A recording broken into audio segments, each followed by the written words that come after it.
on the COMESA Summit, the 24th meeting, COMESA Summit that is ongoing from today till the 9th of October, that is on Thursday. And you have been given the chronology of how the events will be going down here at KICC. And today, of course, is talking about the EU, or rather COMESA EU Horticulture Connect Forum. That is the first meeting that we are going to have today. And actually, as you can see behind me, there's a lot of activities going on as delegates, investors, horticulture producers and sellers, SMEs, as well as women-owned enterprises converge here at KICC to discuss about the EU and how they can penetrate the EU market. Remember, the EU market is about 27 countries, so 21 member countries from the COMESA region. How can we be able now to bring in the SME into this space, as well as women-led organizations, and also ensure that they adhere to the stricter regulations that the EU has when it comes to exports of goods and services to the European Union? That is a conversation, the first meeting that we're going to have here at KICC. As we wait for delegates to come in, we have seen the Cabinet Secretary for Agriculture, Mutahi Kagwe, has arrived here at KICC. We are waiting to hear from the Trade and Investment Cabinet Secretary, that is Lee Kenyajui, is also expected to arrive. Rebecca Miano, the Cabinet Secretary for Tourism. Remember, this is an event, MICE event. Remember, we are also promoting meetings, incentives, as well as exhibitions. So this is one area that, of course, we have to capitalize on, because tourism is one of the area that we as a country have been able to leverage on to promote the economic growth of this country. So from the delegates that are coming into this country, of course, they have to sample some of the tourism products, and Rebecca Miano is the best person who is to take us through that, and also ensure that they get to sample some of the tourism offerings that we offer here into the country. We'll be expecting guests also from the COMESA region, heads or other top positions from the COMESA region. We'll be hearing from the Secretariat of the African Continental Free Trade Area. Remember, these two agreements have to complement each other. We have the COMESA region, we have the African Continental Free Trade Area. 55 countries have already signed the African Continental Free Trade Area. Now we have the COMESA, where we have 21 member countries. We have SADC countries, as well as we have the EAC. How do all this agreement, how do all these blocks work together to ensure that we facilitate intra-regional trade, intra-Africa trade? Intra-Africa trade right now is at 15%. Very little compared to how we trade with the European Union. So how do we grow this intra-African trade? Of course, it's by getting or doing away with some of these things, bottlenecks that we are facing, such as the non-tariff barriers, such as the tariff barriers. Remember, when you're talking about tariff, you're talking about tax rates. We want harmonization of tax rates across the 21 member countries. We want also to look at the non-tariff barriers that keep on hampering trade within the 21 member countries. We'll look at also the quota system to ensure that we trade, the trade amongst each other goes smoothly. We'll look at custom clearance. One of the major issues that, of course, importers have been talking about is how do we ensure that the lengthy process of clearance is shortened. Remember that issue has been at the top of investors here at the country, or rather here at the COMESA region, looking at how they can be able to navigate that space to ensure that we grow our intra-regional trade. Intra-regional trade within the COMESA region is at 10%. The goal was to grow this intra-regional trade to about 25%. We are yet to hit the target. So what needs to be done? And I'll bring in my colleague Alan Aoko to also expound to us some of what he has seen, what he has observed since we arrived here at 6 a.m. and also what to look forward to in the next couple of days as we get to engage with these ministers, government officials, as we get to hear how do we tackle these bottlenecks that major African countries are facing. Alan. Thank you very much for bringing me in. Yes, you're right. We came in very early. It's a major event here. It's a major meeting. We're expecting a lot of big delegates. And today I'll be stationed at the exhibition side where, of course, we have some business people who are looking to have to network with others. It's a major meeting, but also brings the side of business, retailers, wholesalers from across the continent. And it has an exhibition site at the COMESA grounds, which is aptly named COMESA grounds, where the tents have been set up and there are booths for different types of industries and sectors. We were there just moments ago, and the exhibition site is still being set up as people are still coming in and arranging their wares. You can understand if it's a logistical issue coming from across the continent, just to set up your booth here in Nairobi, Kenya, it does take some time. But we hope that in the next few minutes, if not hours, it will be up and running. It's a very well elaborate setup here, beyond the new fountains that were just installed here, the 100 million shilling fountains that were set up. Kenya does know how to host this kind of meetings. And visitors that we've seen and we've talked to have said that, they're very excited. Of course, we've hosted this before, and each time we keep upping the ante.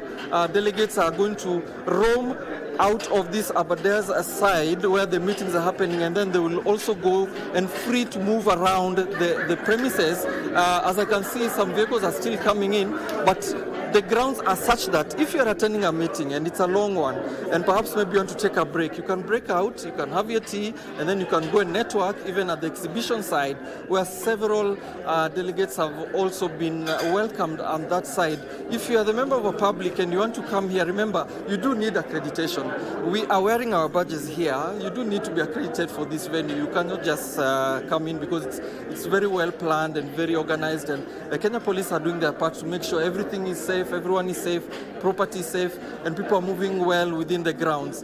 It is reminiscence of the Africa Development Bank conference that we had a few months ago, where we had a very good layout and movement was good, and the members of the public were able to come in. And I don't know what your feeling is about anyone who has never heard of this meeting before, just coming in and trying to engage with the who's and who's of this meeting. Do you think they will have a chance to talk with a member of parliament, or maybe a delegate from Zambia, perhaps? Well, that is not yet confirmed, basically because there has to be protocol. This protocol on how you can attend such events. Of course, you have to be invited, and of course, you have to be accredited, as my colleague has alluded to. And of course, there's a lot of activities that's gone behind the planning of this event. So you cannot just walk in and and decide today you're going to engage a certain delegate or a member of parliament. There has to be protocol. So why we are here as KBC is because we want to broadcast this to you live. So you don't have to go anywhere.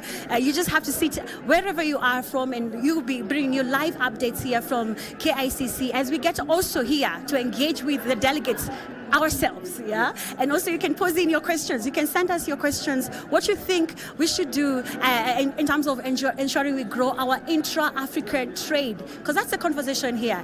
The theme, of course, for this 24th summit is about leveraging digitization. We are talking about data. Data is the new currency. So digitization, how do we digitize our regional value chains for sustainable growth and also inclusive growth? And you're looking at also this digitization. We've seen Kenya, and also you give us also this insights. We have seen over 24,000 services have been digitized. We are setting the pace for other African countries. Look at our financial inclusion. We are at almost 70-80%. So we are setting the pace for other African countries to ensure that, we grow together, we grow our economic growth. SME is a conversation here today. How do we grow our SME in Africa? 90% of our businesses are in the SME sector. 80% of these jobs are in the SME sector. So this is the conversation here we are having. Alan, if you have something to add. Of course. You mentioned about integration and putting technology in all of these processes and systems. And it's very interesting you said that, because we still do have countries in the region that have not integrated these protocols. For example, a simple one, a basic one like your own passport. We do have the e-passport now. But it should not surprise you to learn that there are some countries in our region that have not even put in the e-passport. They're still using the paper passport. It doesn't have the chip inside where you can go to customs and place your passport and your details come up automatically. These are some of the integration issues we are talking about when it comes to integrating and the trade that we are talking about. You've talked about SMEs and integrating technology in processes in financial inclusion. Indeed, Kenya is leading in this front. We found, and you've traveled before, you've seen other areas of the continent And they really get surprised that you can actually send money from yourself to your grandmother in the rural area without any issue. Like your mobile phone is your own bank account. This is unheard of in many parts of the world, not even Africa. And coming here in this conference is a chance for others to also learn from us. As we learn from them, there are things, of course, we can learn from other regions in this sector. But indeed, we are ahead, and this is a time to showcase you. Earlier you spoke about MICE tourism, and you also talk about tourism as a whole. This is a chance for us to brag. Isn't it? It's a time for us to brag about how we are, how this is a tourism hub, how we treat our visitors. What else? What other opportunities lie in tourism? What opportunities lie in this MICE sector as we grow it? And you've heard about the exciting development of the Bomas International Convention Center. Maybe the next time COMESA comes here, it will be at the new, it will be what? BICE? The Bomas International Convention, I think it will be BICE. This is KICC. This will be a good opportunity for us also to showcase our capacity in the region as we continue to bring in delegates to deliberate on these pertinent issues that bring integration into this continent. Would you believe it might be difficult for me to move from here to, for example, Namibia, just because of the connecting flights and the money you have to pay just to connect in your own continent. But these are the things that will help us integrate in this kind of meetings. Okay, yeah? great. Yes. And as we wrap up, I want us to hand over to Betty Kiptum. Betty Kiptum has, for many years, engaged COMESA. You know, COMESA as a region. She has traveled globally to just, and she's best placed to share with us insights of what she has seen when it comes to what Alan was talking about, you know, flights. You know, you have to travel a longer route for you to get to your own country. You know, such issues, such bottlenecks that we need to be addressed right here at KCC. Betty, we hand over now to you. Thank you, Carol, for that introduction. Well, I sure have traveled some in the COMESA region, and of course, it is very frustrating when, as an African, you have to exit the continent to come back to the continent because your continent is not as connected as it should be. And for instance, having to fly via Dubai or Qatar to get to Morocco, yet you could just do a more direct flight there if the systems were more connected. And of course, the issues of transportation are very critical in ensuring that trade is enhanced in the region. Trade includes movement of goods and services, and who does the movement? It's the people. So if the people cannot move across borders, cannot move to the place where they need to do the business, it will be quite a challenge. And those are some of the conversations that will be happening. Remember that today, as my colleagues have mentioned, we are starting with the COMESA EU Horticulture Connect, which will be, of course, bringing together COMESA countries that engage in the horticulture business and EU countries, including the Netherlands, Germany, UK, and 4 countries in the European region actually account for 75% of COMESA's horticulture exports. That means that it is very important to ensure that the small businesses especially can access those particular markets. And of course, one of the issues that Alan brought out is the financial integration. For a very long time, sending money from one African country to another involved the exact same thing, such as the aviation sector. You had to send money out of the continent, and then it is processed and comes back to the continent in the currency of the receiving country. And for most of the time, that increases the cost of transactions, and that is an increased cost for business, making it harder to conduct business in the continent. So, of course, seeing that Kenya is very advanced in terms of mobile money and all that, the African Union came up with a system called PAPS that enables African banks to be more integrated, and you can send money from, say, a currency that's the Kenya shilling in Kenya, and then when it goes to Uganda, the recipient receives it directly in Uganda shillings, as opposed to having it converted to the dollar and then back to the Ugandan shilling that they would lose out. So such kind of innovations are definitely easing the parameters in terms of doing business in the African continent. But of course, as I have traveled across the region, you really realize that Africa is more integrated than we want to think. We may be separated by the borders, but we are one people. A lot of the economies just look alike, the people look alike, the way we trade, it's the same. Our market in Nairobi is probably the same looking in Uganda, in Zambia, and so we are more one people than we want to think. That is why it is very important for us to trade within each other. And of course, one of the key pointers, I was speaking a few days ago with the Principal Secretary in charge of trade, that is Regina Ombam, and one of the key points that she brought out is that it is more important now than ever for Africa to trade within itself. As mentioned by Caro earlier, 15% of trade, intra-Africa trade, that is very low.